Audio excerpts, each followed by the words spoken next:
There's a question that gets asked of the world's leading political risk analysts more than any other.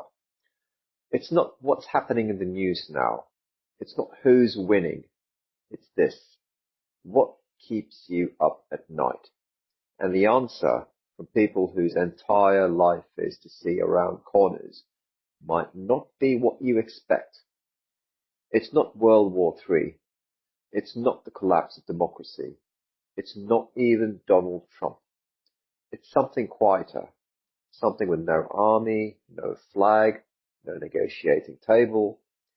And by the end of this video, you'll understand why the people who track global risk for a living are more worried about the next 3 years than almost any period in recent memory, and why most of us aren't paying nearly enough attention. Now, to understand what's coming, you first need to understand the world we're already living in. Now, this is a world without any guardrails. The concept is simple. For most of the post-World War II era, the United States provided something like global leadership. It wrote the rules, it enforced them. Other countries pushed back, negotiated, defected, and then there was the center of gravity, the US. That center no longer holds. What's replaced it isn't a new order. It's an absence of an order. A world where the balance of power is increasingly misaligned with the international rules supposed to govern it. Where trade is fragmenting, where wars are multiplying, where the institutions built to manage conflict are losing authority faster than anyone is building replacements. In that environment, political risk doesn't stay contained. It compounds. And over the past 18 months, one force above all others has accelerated that instability, the political revolution inside the US itself. The Trump administration's first term produced two policies with genuine potential for global catastrophe.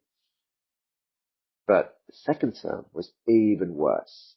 The first is Liberation Day, the sudden imposition of the highest across-the-board tariffs in nearly a century, applied to virtually every country on earth. The second, a direct military campaign against Iran, including strikes designed to decapitate the Islamic Republic's leadership. Both were extraordinary gambles, and both hit their limits. China absorbed the tariff shock and pushed back hard enough to force recalibration.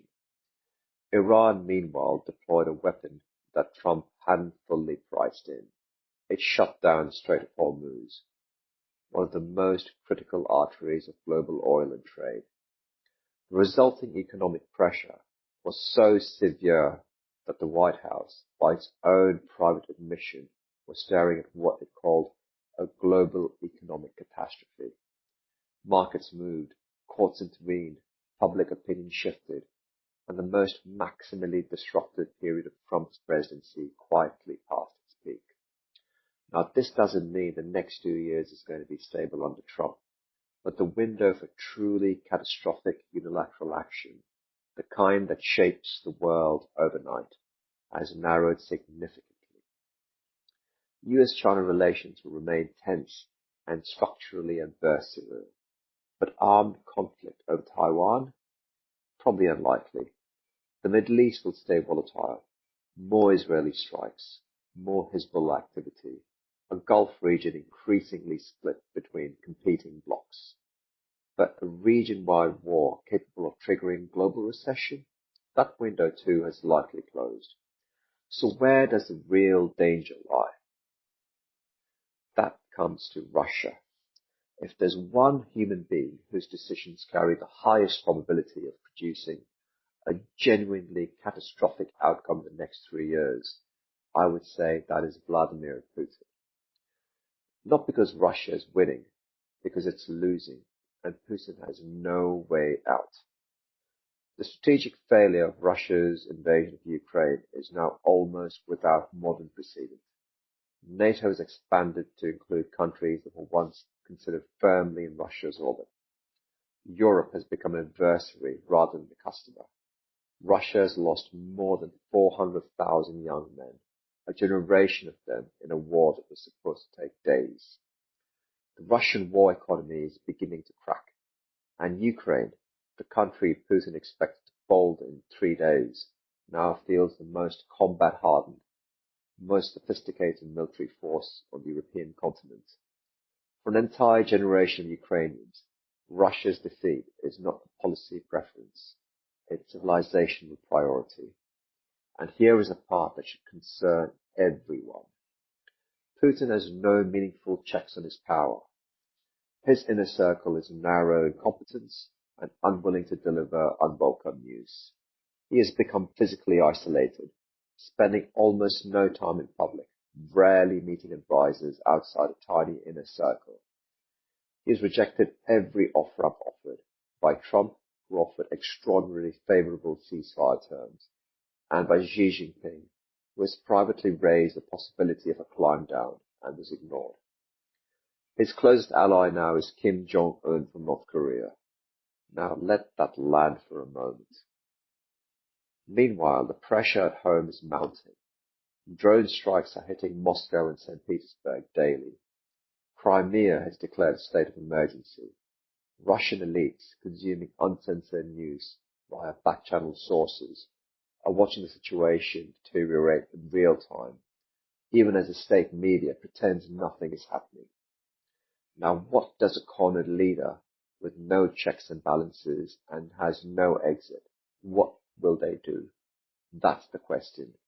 And the worst case answers? Perhaps a tactical nuclear use in Ukraine. Direct strikes on NATO countries supplying weapons and intelligence to Kiev. Catastrophic domestic repressions are more thinkable than our public conversation acknowledges. The most likely outcome still remains a frozen conflict, because Ukraine has been careful not to threaten Putin's personal hold on power, which gives him room to eventually accept something short of total defeat. But the risk here is real, it's growing, and that deserves to be taken seriously. The next threat is AI. If you ask any policy risk analyst, the risk that generates the most concern is not geopolitical, it's technological. 2 weeks ago, the leaders of G7 met in Evian in France. Sitting alongside them were CEOs of the world's largest tech companies. Most of the room, governments, allies, international institutions, called for the US to lead a coalition of AI governance. But the US showed almost no interest. In a world defined by the absence of global leadership, the specific absence of any governance architecture for AI is, by the assessment of many experts, the most dangerous gap of all, because AI is moving faster than any other technology in history, and governments are already so far behind that catching up may not be possible. Now hear what that means. Let's take an example. Drone swarms. We're watching in real time in Ukraine and around the Straits of Hormuz how cheap, unmanned systems are rewriting the rules of military power. Weaker actors with limited resources can now build effective fighting forces without pilots, without aircraft carriers, without the infrastructure of traditional military power.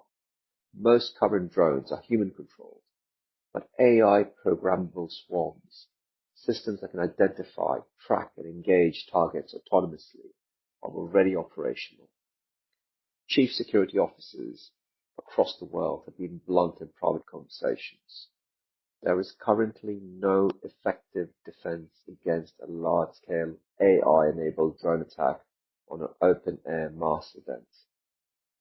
Even Trump recently intercepted a planned drone attack against an outdoor gathering at the White House.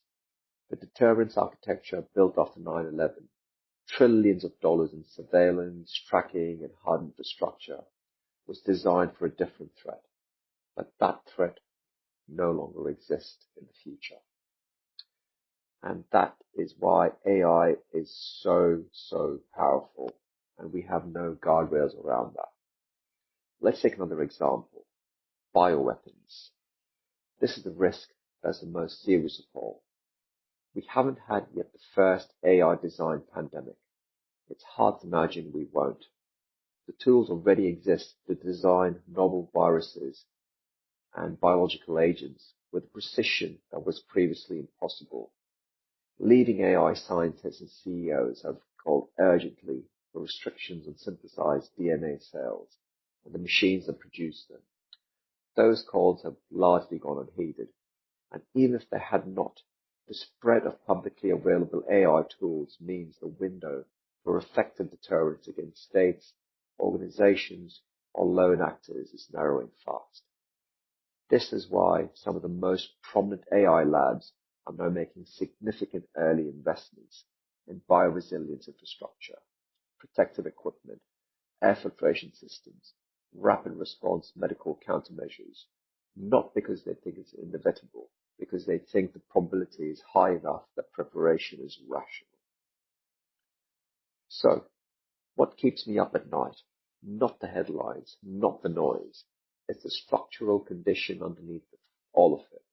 A world where the rules exist but cannot be enforced, where the most dangerous decisions, what would Putin's next move be, the next AI capability, the next biological threat, are being made by individuals and institutions with no meaningful checks and balances on their behavior.